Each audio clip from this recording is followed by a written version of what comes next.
Tere tulemast kuulama järjekordset episoodi Tulevikus täna podcastist. Sel korral on meil lindistus üle interneti, kuna minu saatekülaline ei viibi Eestis ja seetõttu võib olla heli kõla veidi teistsugune, aga sisu on kõige olulisem. Nii et täna on meil podcasti temaatikaks tungival soovil, kuna selle kohta on küsitud, kvantarvutid. Ja see on selline huvitav teema, mis ma arvan, et on ka siin hiljutiste uudiste valguses kindlasti relevantne. Aga ma olen selleks ka, kuna ma ise ei ole kvantarvutite osas sugugi nii ekspert, kutsunud ka ühe vähestest Eesti ekspertidest, kes kvantarvutitega päriselt tegeleb ja ta saab ennast nüüd kohe ise tutvustada. No nii, tere. Minu nimi on Roland Matt. Ma olen siis oma doktorikraadi omandanud Šveitsis Zürichi ETH-s just nimelt kvantarvuti teemadel. Ja nüüd viimased aasta töötan ühes Oxfordi tõusvas startupis, kus me tegeleme siis riistvararendusega, et ehitada füüsilist kvantarvutit. No vot, hakkamegi võib-olla siis selles mõttes pihta, et enamus inimesi tõenäoliselt ei ole, nad on võib-olla kuulnud terminit kvantarvuti, on võib-olla kuulnud kvantmehaanikat ja nad on tõenäoliselt kokku puutunud arvutiga. Et kõigepealt, et nagu mis on see, ütleme, põhimõtteliselt arvuti tänapäevaselt on, meil kõigil on kas telefonis või läpparina või lauaarvutina on ju olemas. Tal on sees kõvaketas, tal on sees graafika, mingisugune protsessor, mis tekitab siis pilti või aitab videosid töödelda. Ja tal on olemas selline põhiline kiip, mis siis on see niinimetatud arvuti aju, mis võimaldab siis protsessida kõiki neid erinevaid signaale, teha signaali töötlust ja teha otsuseid selles osas, et mida nagu edasi teha. Et on suuresti selline loogikaoperaator, ehk siis ta koosneb sellistest erinevatest loogikatükkidest. Ja kõik teavad, et arvutid töötavad, et bittidega, kus on siis kas 0 või 1, vool on või vool ei ole. Mille poolest sellest erineb kvantarvuti? No vot, ma kõigepealt läks tagasi selle juurde, mis asi on arvuti, eks ole. Et kuskil seal sügaval on need nullid ja ühed. Tegelikult meie arvuti kasutajana neid kunagi näinud ja neid kogenud ei ole. Nad on meie eest nii sügaval ära peidetud.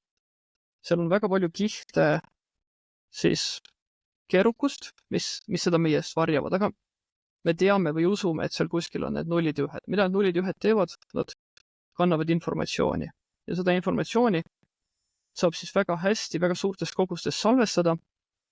Seda informatsiooni saab arvuti seest välja lugeda ja töödelda ja põhimõtteliselt informatsiooni lugemine, uuesti kirjutamine, see on, mida arvuti teeb, ka kvantarvuti. Ta erineb just täpselt sellest, et informatsiooni kandjad ei ole nüüd mingid väikesed mälukohad, mis suudavad salvestada kas siis diskreetset nulli või ühte, vaid on mingid kvantmehaanilised süsteemid, mis suudavad salvestada nende kahe oleku superpositsiooni. Ja kuidas seda, mida superpositsioon tähendab? See tähendab, et see mälukoht on kahes eri olekus samaaegselt. Seda on klassikaliselt väga raske ette kujutada, aga seda võib ette kujutada piltlikult öeldes nagu õhku visatud münti, mis keerleb. Ja see münt ei ole veel maandunud, me ei tea, kas ta on kull või kiri.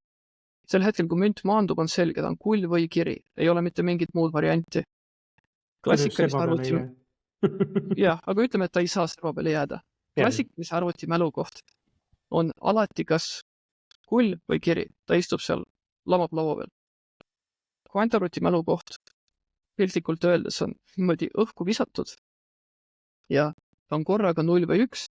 Ta saab muidugi olla rohkem üks kui teine ja see, kuidas ta täpselt siis, mis olekus ta täpselt on, seda on võimalik kontrollida. Ja mis need informatsioonikandjad on füüsikaliselt, ne võivad olla väga erinevad asjad. Ne võivad olla üksikud aatomid, mina töötan lõksustatud kaltsiumioonidega, kus energiat või informatsiooni kodeerib siis selle iooni elektronide liikumine. See võib olla ka mingi väikene ülijuhtiv vooluahel. Sellised süsteeme arendavad IBM, Google, nii mõnedki teised. Aga põhimõtteliselt alati see kvantsüsteem on midagi üsna väikest, ja midagi väga tundlikku ja õrna. Ja igasuguse väliskeskkonna mõjul ta võib enda infot kaotada. Samas kui see klassikaline andmekandja on äärmiselt robustne ja ta põhimõtteliselt kunagi vigu ei tee ja enda informatsiooni ei unusta. Ja see on ka võib-olla tavaarvuti ja kvantarvuti siis kõige suurem erinevus. On selline informatsiooni õrnus või nende kandjate Sest ma mäletan ka, et ma nägin mingisugust YouTube'i, ütleme, alustame kõigepealt sellest, et kõige klassikalisemalt, kui sa küsid mõnelt inimeselt, kes arvutiga kokku ei puutu, et kuule, et milline protsessor sul on, seda näitab, et vaata see, mis seal monitori kõrval on see protsessor. Tegelikult protsessor on seal sees olev pisikene kiip ja selle kiibi sees on üldse veel väga väikene ala, mis seda tegelikku teeb.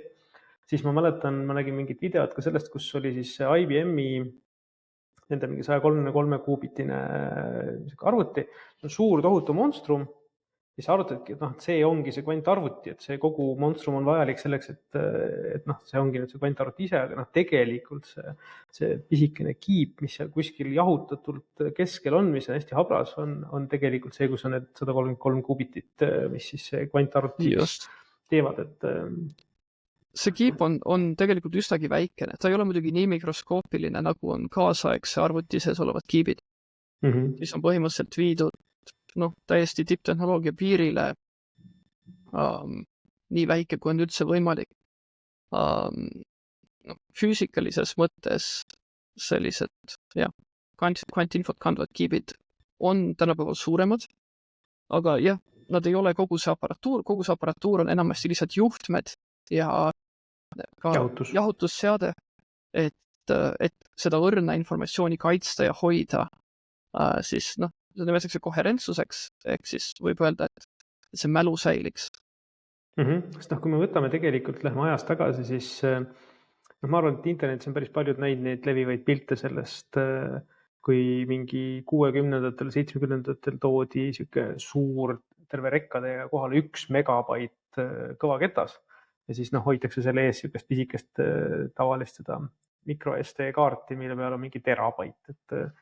Et see täpselt samad moodi ju ka, ma mäletan, minu esimene arvuti oli IBM-i see 8088 XT, mis oli see esimene siuke realistlik PC. Ega see oli ka ju tegelikult siuke must kiip. Ega sellel ei olnud väga palju registreid ega bitte ega kõik muud, see oli ju ka suht makroskoopiline skeem. Et ma arvan, et me olemegi ka kvantarvutite mõttes sellises väga varases faasis, sest eks esimesed arvutid üldse olid ju lampidega. Ja, me oleme tegelikult selles faasis, kus enamus füüsikuid on nüüd veendunud, et kvantarvutit on võimalik ehitada ja nüüd tuleb teha väga-väga palju inseneritööd. Kogu see asi tuleb teha robustseks, miniaturiseerida ja palju rohkem, sest mahtu on vaja saavutada, eks ole, kui asjad lähevad väiksemaks, robustsemaks, siis saab neid teha selles suuremaks, et siis on võimalik skaleerida. Ja see on ka see põhjus, miks see valdkond on sisuliselt väljunud ülikooli laboritest ja miks suured valitsusagentuurid ja eraettevõtted seda asja ajavad, sest et selline tehnoloogiline skaleerimine nõuab väga palju eksperte ja on tahes-tahtmata palju kallim kui avaliku rahastuse eelarved. Ma tahtsingi seda võib-olla ühe asjana arutada, et tegelikult on meil ju veel käsitlemata see küsimus üldse, et aga milleks meile kvantarvutit? Selles mõttes, nagu öeldud, on ju tavaarvutitega oleme me nüüd juba... See põhiküsimus. Kaua me oleme seal mingi 50, 60, kus hakkasid esimesed võib-olla tekkima arvutilaadsed objektid. Me oleme ikkagi mingi 70 aastat tavaarvutid arendanud ja ütleme, siin viimased 30-40 aastat ikka väga kasvavas kiiruses ja tempos, et nad on tegelikult meil päris kaugele arenenud, väga võimsad, aga nüüd on küsimus selles, et mida annab meile kvantarvuti, mida meil tavaarvutil ei ole. Et kui nad on nagu nii ka, nad on 50 aastat üksteisel nagu sellisest tehnoloogilisest arengust nagu erinevust, et mis on see nagu võlukomponent seal? Vot see on väga hea küsimus ja sisuliselt informatsioon peitub või see magic sauce, eks ole, peitub siis selles, et kui meil on palju kvantinformatsiooni kandjaid, mis on omavahel ühendatud, siis see andmeruumi maht, mida on võimalik töödelda, kasvab sisuliselt eksponentsiaalselt nende kvantbittide arvuga. Ja see tähendab, et kui me võtame ideaalse kvantarvuti, millel on umbes 30 kvantbitti, siis kogu informatsioon, mida on võimalik sinna salvestada, see mahuks ära ühte tavalisse sülearvutisse. Kui me võtame juba 50 kvantbitti, mis on täiuslikud, siis selle jaoks läheks vaja maailma võimsamaid superarvuteid, et sama palju informatsiooni salvestada. Ja kui me lisame sinna veel ühe kvantbiti, siis see oli 2 maailma kõige võimsamad superarvutit. Ehk siis see mahu plahvatusliku kasv, aga siinkohas ei ole nüüd oluline mitte andmete salvestamise maht, sest et mäluna selliseid süsteeme kasutada, seal tekivad omad probleemid. Olulisem on siis, või see võimekus tuleb siis just selle paralleelse arvutusvõimsuse poolest, andmete töötlemise poolest. Jääb ikkagi sisendi ja väljundi küsimus, seal peab olema klassikaline arvuti ja see on jätkuvalt väga-väga keeruline, sest et sinna kvantarvutisse tuleb informatsioon sisse lugeda ja see tuleb sealt välja lugeda. Ja see kõik on siis lisaaeg ja lisaenergia, mis suures plaanis kvantarvuti võimekust hakkab piirama ühel hetkel. Mis on eelised, teadaolevad eelised, on see, et on mõned algoritmid, mis kvantarvuti peal on fundamentaalselt kiiremad kui ükski teadaoleva klassikalise arvuti parimad algoritmid. Üks oluline näide on suurte arvude tegurdamine. Ehk siis, kui meil on väga-väga suur arv, mis on saadud teiste arvude kokku korrutamise teel ja me tahame seda uuesti teguriteks tagasi saada. Me tahame 15 võtta lahti 3 ja 5, sellepärast, et 3 korda 5 on 15, siis seda tehet on tavaarvutiga väga-väga raske teha. Kvantarvutile tuleb see naturaalselt. See on üks teadaolevatest algoritmidest. Selle sama algoritmi abil loodetakse tulevikus murda siis olemasolevat RSA krüpteeringut. See vist oli ka hiljuti uudistes, kuna hiinlased kirjutasid mingi artikli, kus nad väitsid, et nad suutsid, ma ei mäletagi, kui pikka võtid, see vist 56 bitist võtid suutsid siis nagu murda, aga nemad ei kasutanud seda, see on ka võib-olla üks teema, mida käsitleda, et nemad kasutasid seda D-Wave'i. Mina mäletan, et D-Wave oli selline mitte päris kvantarvuti tollasest ajast, kui ma nagu mäletan seda, et ta kasutas seda kuidagi viisi sellist lähendamist, et tal ei olnud mitte need päris kuubitid, vaid tal olid need kvantumbitid, vaid tal olid mingisugused selle lähendused. Ta on nagu piiratud võimekusega seade, aga jah, selle hiinlaste tulemuse kohta ma ütleksin seda, et täpselt nii ongi, et tänapäevaselt sellist üleolekut ei ole võimalik näidata, eks ole, see paarikümne siis kohaga võti, seda suudaks lahti murda ka suvaline mobiiltelefon või mis iganes. Et see ei ole huvitav.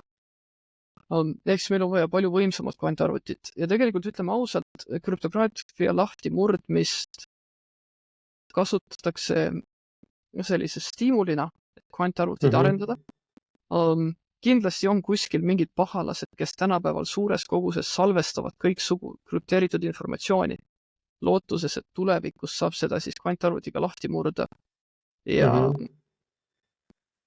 sest et on olemas ka niisugune klassikaline krüptograafia liikumine, mida nimetatakse siis kvantturvaline krüptograafia, kus klassikaliste teadaolevate algoritmidega, mida kvantarvutiga ei saa lihtsalt lahti murda, krüpteeritakse üle siis klassikaline andmeside ja sellega muudeti siis see tänapäevane andmeside juba kvantarvutite vastu turvaliseks. Vähemalt inimesed arvavad, et need algoritmid on kvantarvutile lahti murdmatud. See on niisugune spekulatiivne valdkond, mis jah, et neile, keda sellised turva- ja krüptograafia küsimused huvitavad, tekitab palju kõdi. Kvantarvutil on muidugi ka sellised palju olulisemad, ühiskonna jaoks olulisemad rakendused kui kui salastatud side murdmine. Ja see, ma ütleks, et kõige olulisem on ikkagi keemia simuleerimine. Ja millest see tuleb? Ehk siis tegelikult kvantmehaanika enda simuleerimine. Just, selles on ta kõige parem. Ütleme niimoodi, et kui tahta simuleerida tuvikarja, siis kõige parem simulaator on teine tuvikari. Ehk siis kasuta seda sama süsteemi, mida sa simuleerid ideaalse simulaatorina. Ja kuna kvantarvuti sees kõik protsessid on kvantmehaanilised, samamoodi nagu keemiline molekul reageerides teise keemilise molekuli, kõik protsessid, mis seal dünaamika määravad, on kvantmehaanilised, on kvantarvuti kõige naturaalsem süsteem selle simuleerimiseks. Ja sellel on arusaadavalt uskumatu majanduslik potentsiaal, sellepärast et meie tänapäeva elu kvaliteedi määrab ära meie keemia kvaliteet heas mõttes. Mida ma selle all mõtlen, eks ole? Materjalide kvaliteet, ravimid. Me tahame, et mobiiltelefoni klaas oleks kulumiskindel. Me tahame, et maja värv päikse käes ei luituks, eks ole? Sellised materjalid omad, mis peavad olema paremad. Eelmine episood oli just, kus meil Ikosagenist käis külas Tanel rääkimas siis sellest, kuidas nad töötavad välja neid personaalseid ravimeid ja spetsiifilisi antikehasid ja kuidas neid siis viia konkreetselt. Selles suhtes eks meil järjest suurem osa ka ravimiarendusest ja kõigest muust sellisest on simulatiivne. Ja ma tean, et ka tõesti igasugused sellised materjali, tehnoloogia, arvutused, nii palju kui ma olen oma teadlase karjäärist, need olid alati just need arvutused, mis tahtsid hästi palju paralleelmälu, paralleelprotsessoreid, kõike seda, et midagigi teha ja siis nad tegid ka tohutus koguses lihtsustusi. Vähendasid oma võre suurused ja kõike muud, et nad üldse suudaksid midagi arvutada ja siis kõiki neid asju seal kasvama panna ja leida seal miljonite erinevate variatsioonide vahel see üks, mis siis suudab õiges suunas kasvada. Et siin ma näen tõesti, see on hea point, et kui selliseid ülesandeid suudab selle massiivse paralleelsusega kvantarvuti lahendada, siis... Just sellepärast, et kvantmehaanika ise tuleb selle süsteemile naturaalselt. Ja üks populaarne näide, mida tuuakse, on see, et tänapäeva maagaasist, kogu maagaasist, mis toodetakse, ja ka inimkonnale kättesaadavast energiast, mitu protsenti läheb lämmastikväetise tootmiseks. Seda sellepärast, et see on mitu protsenti kogu planeedi toodetud energiast, sellepärast, et lämmastiku sidumine siis vesinikuga, et ammoniaaki toota, on äärmiselt energiakulukas protsess. Seal on suured rõhud, suured temperatuurid, see on väga ebaefektiivne. Samal ajal kui mullas on mingisugused bakterid, mis teevad seda väga edukalt. Aga me ei tea, me ei saa aru, miks nad seda teevad. Keemikud laboris üritavad seda välja mõistatada, aga see keemia, mis seal toimub, need molekulid on liiga suured ja täpselt nagu sa ütled, neid peab siis simuleerima, tehes väga-väga palju lihtsustusi. Ja mis nüüd juhtub, on see, et me teeme neid lihtsustusi nii palju, et me ei saa enam võtta seda simuleeritud rehkendust ja minna katseklaasi kallale ja teha valmis õige molekul. Me saame väikseid vihjeid, kuhu suunas liikuda, aga täpselt samamoodi nagu ravimitega. Ma ei saa võtta sult mingit proovi, teha rehkendust ja siis minna laborisse teha õiget ravimit. Me peame tegema mingisuguseid proove, katsetusi, siis me ei saa täpselt simuleerida seda keemiat, samamoodi materjalide omadused, täpselt nagu sa ütled. Jällegi, kuna klassikaline arvuti kasutab nende kvantmehaanikat sisaldavate arvutuste tegemiseks väga palju lähendusi, siis need tulemused lihtsalt ei ole piisavalt kvaliteetsed. Nad on uskumatult head, aga me tahame, et nad oleksid veel paremad, et me saaksime põhimõtteliselt minimeerida seda faasi arengutsüklis, mis on arvutuse ja toote vahel. Sellepärast, et see on see, mis on kallis, ka ravimiarenduses testimine ja kõik see tavalise ravimi puhul võtab 5 aastat või isegi kauem ja see on uskumatult kulukas. Aga kus me selles mõttes oleme täna kvantarvutitega? Ma ütlen, et ma mäletan kunagi seda D-Wave'i, mis oli selline liikus kõige rohkem nende kuubitide kasvu suunas, aga see oli sellepärast, et nad tegid seda ikka natukene pool feikides, et need ei olnud nagu sellised päris kuubitid. siis nüüd sellest mingit hiljutisest uudisest või ütleme klipist ma nägin, et see IBM-i oma oli väidetavalt 133-ne, mis tegelikult minu jaoks oli päris suur üllatus, ma ei teadnud, et kas me oleme päriselt nagu nii kaugle jõudnud, et me siin enne rääkisime, et maailma võimsam arvuti oleks seal 50 kubiti kandis nagu võrreldav, siis kui 133 oleks nagu eriti eksponentsiaalses skaalas ikkagi ulmeliselt rohkem. Et kus kandis me oleme täna? Just, mis ongi nüüd oluline meetrika, et kui tavaarvuti puhul võib-olla 2 asja, mille peale me oskame mõelda, on tema mälumaht ja võib-olla protsessori kiirus.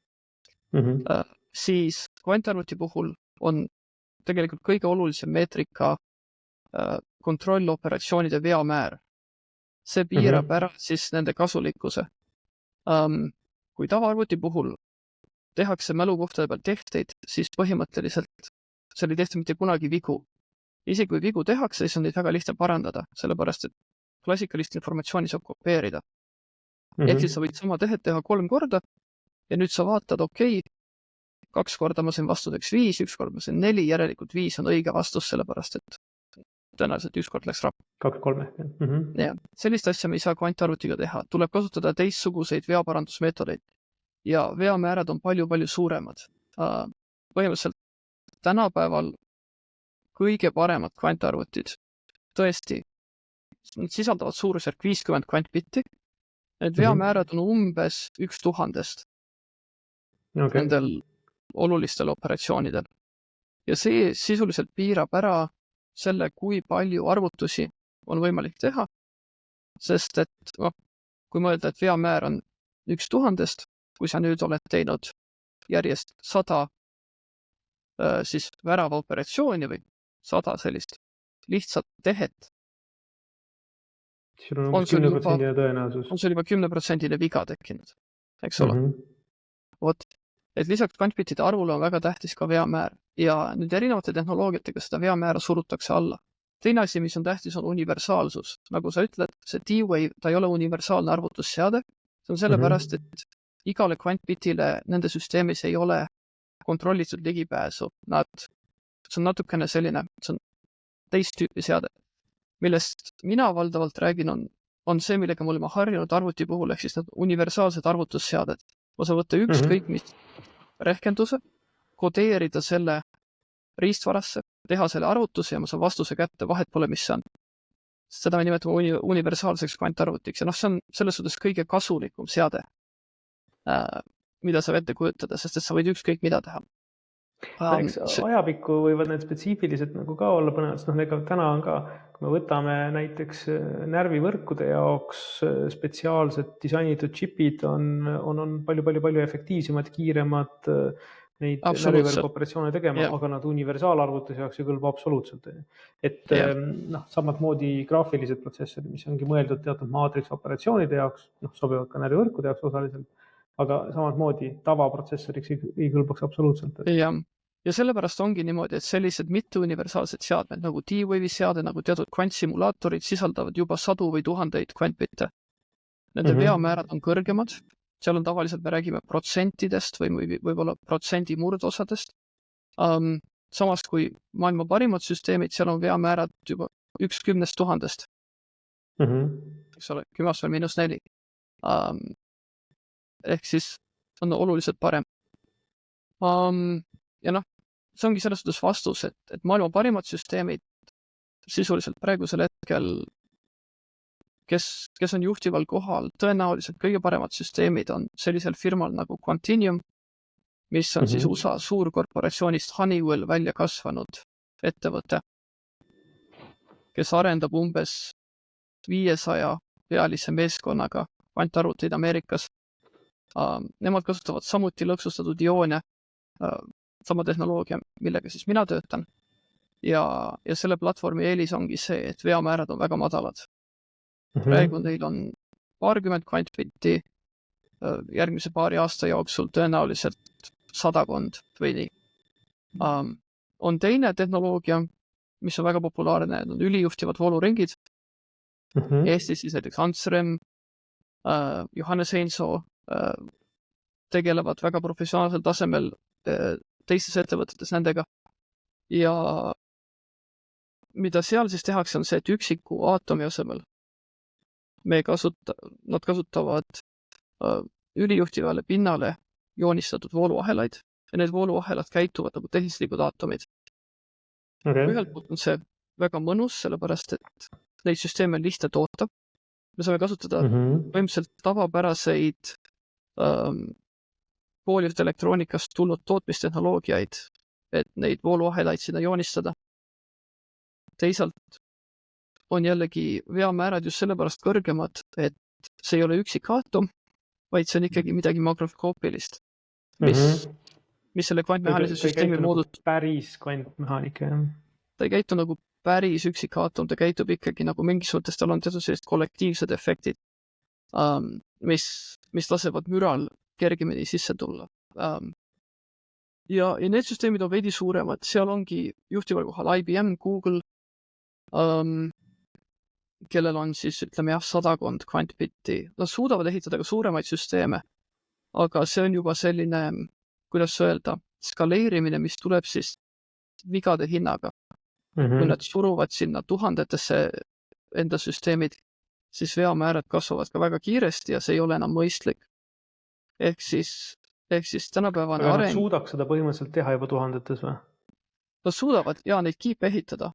Aga ma mõtlen just, et kas nagu see ei teki seda efekti, et kui me võtame, et tänapäevased krüptovõtmed on siin ikkagi paari tuhande kandis tihti, nüüd hakkavad jõudma sinna 4000, 8000 kanti, aga nad on seal ID-kaart on ka vist, ma pakun 2048 bitise krüptovõtmega, et kas see ei ole, et sa teedki 2048 kubitise, hakkad arendama sealt seda murdmist ja siis okei, on küll vead, aga sa saad alati kontrollida, kas see võti, mis leiti, oli korrektne, sest kas välja tuleb gibberish või tuleb välja dokument? Tegelikult ongi nüüd niimoodi, see on väga hea küsimus. Kui meil on 2000 kvantbitti ja me tahame teha mingisugust algoritmi, mis vajab 2000 kvantbitti oma täies võimekuses ja meie veamäär on 1/10 000, siis sealt tuleb alati jama välja. Sealt ei tule mitte kunagi midagi väärtuslikku välja. Ehk siis ainus viis... Okei, sest nad on kõik mõnes mõttes sõltumatud, nii et see viga läheb hullemaks ja hullemaks. Sellepärast, et nende kvantbitid tuleb teha väga palju tehteid. Jah, selles on asi. Nüüd, sellepärast oluline meetrika põhimõtteliselt ongi, võib ette kujutada sellist ruutu, kuidas ruudu ühel teljel on kui palju on vigu, teisel teljel on kui suur on süsteem. Ja meil on vaja arendada mõlemasse suunda samaaegselt. Vigade sagedus peab vähenema, kvantbitide arv peab suurenema. Aga ei ole mõttes sprintida ühe telje peal, kui sa teise telje peal oled ainult seal lapsekingades. Ja sellepärast tihti räägitakse ka kasulikkude kvantbitide arvust. Et mitte siis võimalik sellist maksimaalse keerukusega algoritmi arvutada. Ja ütleme nendest, ehk siis nii-öelda võib ette kujutada nagu ideaalsete kvantbitide arvusüsteemis. Oletame, et sul on ülijuhtiv arvuti, näiteks võtame mingi IBM-i 100 kvantbitise süsteemi, ja kui sa taandad selle kasulikkude kvantbitide arvuks, sa saad umbes 8. Kuni 9. Samas, kui võtta see Honeywelli süsteem, kus on 40 aatomit, kui see taandada kasulikkude kvantbitidega, siis saab umbes 20. Ehk siis neil on vähem füüsikalist suurusjärkudes on vähe, jah. Aga võimekus on tegelikult suurem. Et see on see oluline meetrika. Ehk siis alati, kui massimeediasse tulevad uudised, et ehitati süsteem, kus on väga palju kvantbitte, tuleb hoolega vaadata, mis on selle süsteemi tegelik võimekus ja mis on veamäärad. Sellest tihti ei räägita, sest täpselt samamoodi nende lõksustunud aatomitega. Juba mina ülikoolis töötades mul oli väga lihtne lõksu püüda 100 kaltsiumiaatomit, mis on 100 kvantbitti ja ma võiksin ka ringi käia ja karjuda, et mul on 100 kvantbitti. Aga tegelikult kõik mõttetud, sellepärast, et veamäär on nii suur. Et see on nagu see dimensioon, milles me tavaarvuti puhul kunagi ei mõtle, sest tavaarvuti kunagi ei eksi arvutusi tehes, peaaegu mitte kunagi. Eks me peame oma pildi ringi orienteeruma. Aga ma arvan, et see on väga hea kokkuvõte, et meil on ma arvan, nüüd on inimestel ka palju selgem, mis võiks olla selle kvantarvuti nagu eesmärk ja tegelikult ma arvan, et on päris oluline ka see, et mitte kogu rõhk ja kogu võhm ei lähe ainult sellele, et murda krüptot ja muuta meie digiallkirjad võltsitavaks ja kõike muud, mis tundub, et vähemalt selle jutu järgi täna ei ole ligi lähedaseltki me veel sinna minemas. Aga tõesti see materjali tehnoloogia ja see paralleelarvutuse võimekus suure info hoomamisel, see on, ma arvan, väga huvitav ja ma usun, et kindlasti lähimate 10 aastate jooksul võib tulla meil sarnane arvutusrevolutsioon, nagu meil tegelikult oli PC maailmas siin 8-90-ndatel, kus toimus see esimene suur nagu massiline revolutsioon. Aga ma arvan, et sealt me oleme veel mõnema kaugusel, et hetkel on ta ikkagi veel selline koju sa endale kvantarvutit veel ei osta, isegi kui sa oled päris rikas. Just nii on, jah. Et saaks osta, muidugi, kui tahta. Aga sellega ei ole väga midagi huvitavat teha. Just. Aga eks näis. Vaatame paari aasta pärast uuesti. Kuule, aga tänud tulemast ja põnevat kuulamist järgmisel korral. Ja, suur aitäh, kõik head.